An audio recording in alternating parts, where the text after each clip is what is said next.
साधक में ये दो वृत्तियां नाम पैदा करता है।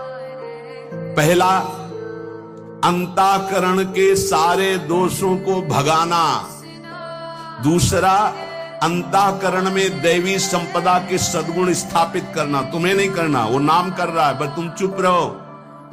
पर यहां चुप रहा नहीं जाता, विचलित हो जाते हैं। जहां असत प्रेरणा हुई तो या तो ऐसी क्रिया कर दी या वो ऐसे दुखी हो गए, हमारे मन में तो ऐसा आता है वैसा। चुप रहो, ऑपरेशन शुरू है तो मवाद निकलेगा, गंदगी निकलेगी, और जो गंदगी निकलेगी तो फिर अच्छे से वो घाव भर जाएगा। जितना दोष निकल रहा है उतना ही सद्गुण आ रहा है। अंतःकरण में भागवतिक सद्गुणों की प्रतिष्ठा होने में देर नहीं लगेगी। किसको? जो नाम जपने के साथ नाम का ध्यान करता है या नाम जपने के साथ रूप का ध्यान करता है। अब उसके हृदय में भगवत स्वरूप, पवित्रता, शांति, संतोष, निर्भयता, निश्चिंतता, समस्त दैवी संपदा प्रकाशित हो गई। अब तो एक एक नाम के साथ उसको स्वाद मिलने लगा और दिव्य स्वरूप भगवान का उसके हृदय में झलकने लगा। अब भगवान के रूप की प्रतिष्ठा उसके मानस नेत्रों में हो गई। लीला में प्रवेश, सेवा का अधिकार, सब भाव स्वरूप की जागृति, सब पूरा का पूरा प्रकरण ध्यान से बार बार सुनना। जब कोई साधक नाम जब प्रारंभ करता है, नाम जाकर के अंदर ज्ञान जागृति नहीं करता। प्रारंभ में सुप्त वासना प्रवृत्तियां जो छुपी उनको जागृत करता है। उठ और भाग यहां से। अब वो कुसंस्कार, दुर्गुण, दुराचार दल के दल वहां हैं अंतःकरण में। जैसे जैसे साधक नाम जब बढ़ाता है वैसे वो अपने बल के साथ प्रकट होते हैं। परमार्थ का साधक यदि सत्संगी नहीं हुआ तो वो समझता है कि ये तो बहुत बड़ा विघ्न सामने उपस्थित हो गया, हृदय जल रहा है और पाप वासनाएं इतनी बढ़ती जा रही। साधक में प्रारंभ में इनका परिचय ना होने के कारण वो पराजित होने लगता है कि अब तो बहुत गंदी बातें आ रही हैं, भजन रोक दो। अतएव साधक घबराए नहीं, इन विकारों के अधीन न हो, नाम जप रूपी परम साधन छोड़े नहीं। बिल्कुल मंगलमयी बात समझ लो, ये बात कई बार हो चुकी है, पर जो लिखा हुआ है उसे सुनोगे तो ज्यादा विश्वास हो सकता है। वैसे लगेगा ये अपने मन से कहते हैं।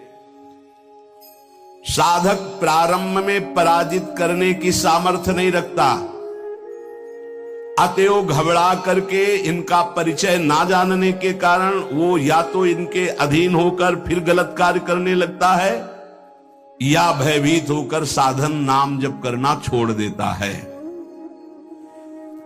किंतु यदि गुरु कृपा पात्र साधक प्रभु के नाम की वास्तविक महिमा जो सुन चुका है, ऐसा अवसर जब आता है कि हृदय में बड़ी गंदी बातें, बड़ा प्रपंच उदय हो रहा है, तो वो समझने लगता है नाम काम कर रहा है, नाम काम कर रहा है। अब हमारा हृदय खाली हो रहा है, ये वासनाएं निकल रही हैं, समस्त हे गुण, दुर्गुण, दुराचार प्रवृत्तियां नष्ट हो रही हैं। बार बार वही हमने अनंत जन्मों में किया, इसलिए बार बार वही आ रहा है, आ नहीं रहा, वो जा रहा है, हर वृत्ति जा रही है। अतएव और नाम उच्चारण बढ़ाए और सत्संग सुने, जिससे हिम्मत बनती जाएगी, घबराओगे नहीं। बड़ा भारी युद्ध है, एक दिन में सब डिलीट नहीं हो जाएंगे, धीरे धीरे। जिन गुणों से भगवान रीझते हैं, ध्यान देना, एक विकार गया, एक गुण आ गया, वो विकार की वृत्ति गई, दूसरा गुण आ गया, खाली नहीं रखता। ये बड़े काम की बात है। जैसे जैसे नाम जब चलेगा, दुर्गुण, दुराचार, दुर्विचार, पाप प्रवृत्ति खाली हुई, उतने में सद्गुण सदाचार आके बैठ गया कि अब दोबारा उसको जगह नहीं मिलेगी। और धीरे धीरे वो पूरे के पूरे दुर्गुण दुराचारों को हटा करके साधक में सद्गुण सदाचार स्थापित कर देता है। नाम, पहला प्रभाव नाम का। साधक को ये बात ध्यान रखनी है कि ये दो वृत्तियां आपके अंदर प्रारंभ में होंगी, दोषापनयन और गुणाधान।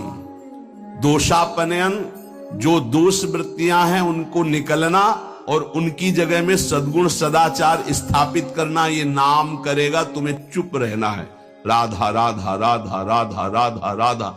विचलित नहीं होना कि मन बहुत हमारा परेशान करता है, बहुत विकार आ रहे हैं, अब कैसे रहूं। खुशी मनाओ, गंदी बातें निकल रही हैं। पर साधक कैसे खुशी मनावे?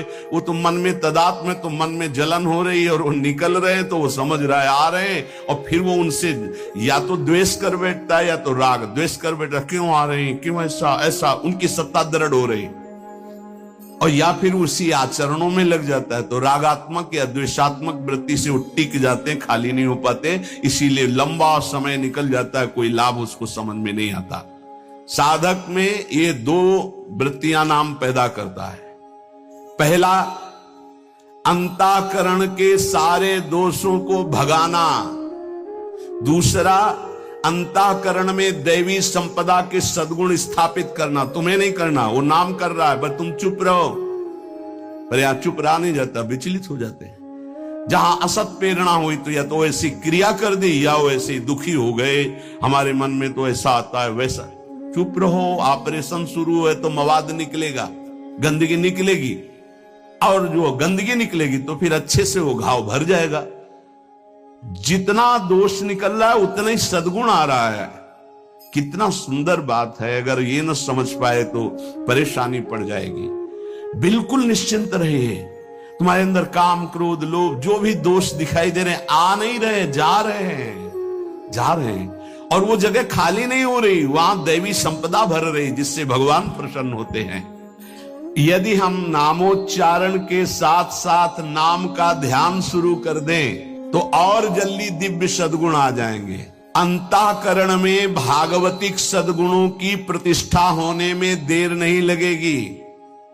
किसको? जो नाम जपने के साथ नाम का ध्यान करता है या नाम जपने के साथ रूप का ध्यान करता है। दुर्गुणों दुराचारों की जो प्रवृत्तियां हैं, बहुत सुंदर सुगम उपाय है उनके निकालने का नाम जप। नाम जप से ही निकलते हैं।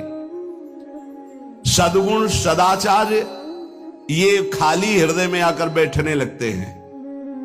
बहुत बढ़िया प्रक्रिया है, बस समझ लो, कोई प्रश्न नहीं रह जाएगा। जैसे जैसे तुम्हारा भगवत चिंतन अधिक बढ़ेगा तो काम क्रोध लोभ मोह मद मत्सर ये पूरा का पूरा अपना प्रभाव दिखा के नष्ट हो जाएंगे। ये पूरे के पूरे नष्ट हो जाएंगे, ऐसा शब्द नहीं आया, प्रभाव दिखा के नष्ट हो जाएंगे।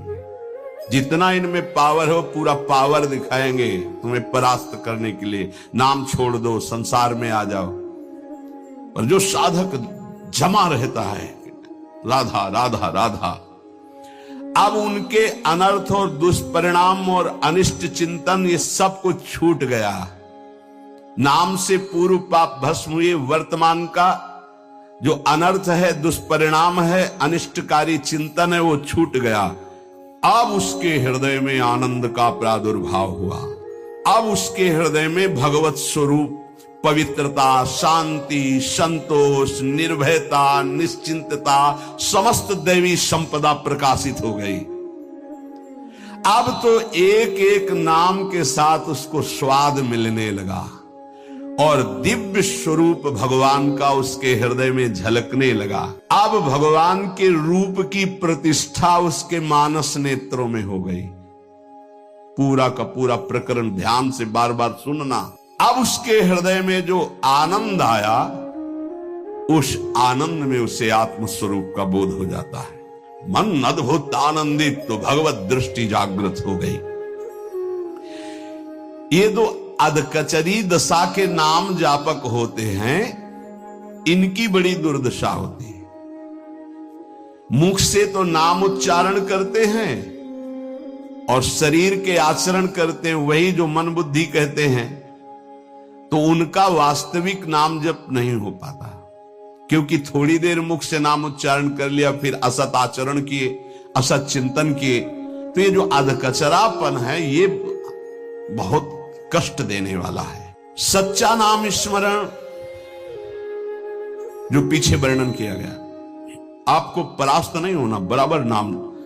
इसके साथ जब नाम का चिंतन, रूप का चिंतन, तब समझो कि आप अधकचरी अवस्था से बाहर आ गए। अभी तो बहुत गंदी बातें चिंतन में आती हैं, अभी तो लड़ना पड़ेगा, इतना तो लड़ने के लिए तैयार रहो। अगर ये कहते हो ये सब हमसे नहीं होगा, तो एक उपाय है, किसी महाभागवत को पूरा जीवन समर्पित कर दीजिए, खत्म खेल आपका। ये भी देख लीजिए करके, पूरा जीवन अक्षरशः समर्पित, थोड़ी गुरुदेव की बात, थोड़ी मेरे मन की बात। ये अधकचरापन, भगवान ने नारद जी को कहा था, अधकचरे योगी का मेरा साक्षात्कार नहीं होता। थोड़ा गुरुदेव की बात माननी है, थोड़ी अपनी बात माननी है, अधकचरापन। पूरी बात गुरुदेव की माननी है, बस बढ़िया बात बन जाएगी। जब निकले वो मूड़े मुड़ा लिया है भगवत मार्ग में, फिर क्या, फिर अपने मन की बात क्या रह गई। नाम, नामी और नाम धारक तीनों एक हो जाते हैं, ध्यान दीजिए, अभेद हो गया। नाम, नामी और नाम धारक तीनों एक हो गए। नाम में, नामी में, नाम धारक भगवत स्वरूप, कोई अंतर नहीं रह गया नाम में, नामी में और नाम जापक में। ये परिपक्व अवस्था नाम की, जापक की हुई।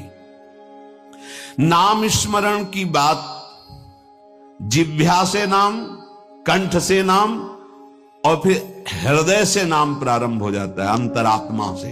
अब जब हृदय से नाम चल रहा है तो प्रेम स्फुरित हुआ, बस सब सामर्थ्य जागृत हो गई। प्रेम जागृत होते ही सब सामर्थ्य जागृत हो गई। भगवत प्रेम हो गया तो शेष सब बातें, लीला में प्रवेश, सेवा का अधिकार, सब भाव स्वरूप की जागृति, सब। जैसे बछड़ा आ जाए तो गाय रंभाती हुई स्वयं आ जाती है, ऐसे ही जहां उसके हृदय में प्रेम स्फुरित हुआ तो प्रेम लक्षणा भक्ति जागृत होते ही प्रिया प्रीतम उसके हृदय में आ गए। जैसे बछड़ा आ गया ना, गाय आ जाएगी, बछड़ा के पीछे रंभाती गाय, ऐसे ही प्रेम भाव जहां जागृत हुआ प्रिया प्रीतम आ गए। ये न किसी साधना से, न योग से ये नहीं होता है, ये नाम से होता है, गुरु प्रदत्त नाम से।